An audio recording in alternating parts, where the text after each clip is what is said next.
ഞാൻ അതേ അമ്പലത്തിൽ പോകാനായിട്ട് ഇവിടെ മെട്രോ സ്റ്റേഷനിൽ ഒരിടത്ത് വന്ന് ഇറങ്ങി. ഇനി ഇവിടെ നിന്ന് കണക്ഷൻ ട്രെയിൻ കയറിയിട്ട് എനിക്ക് അമ്പലത്തിൽ പോകാൻ പറ്റത്തുള്ളൂ കേട്ടോ. ജബലാലി അമ്പലത്തിൽ പോകാനായിട്ട് ഞാൻ വേറൊരു സ്റ്റേഷനിൽ ഇറങ്ങി അവിടെ നിൽക്കുകയാണ് കേട്ടോ, വെയിറ്റ് ചെയ്യുകയാണ്.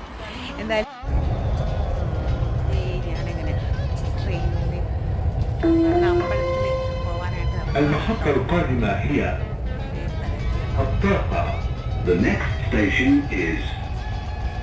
Energy.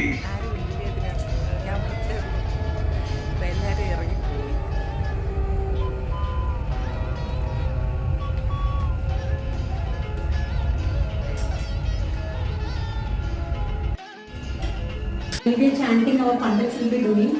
Better not to waste our time. അപ്പോൾ നമ്മൾ അമ്പലത്തിൽ വന്നു കേട്ടോ, നല്ലതായിട്ട് തൊഴുതു പ്രാർത്ഥിച്ച് ഇനിയിപ്പോൾ നമ്മൾ വീട്ടിലോട്ട് പോകാൻ പോവാണ്.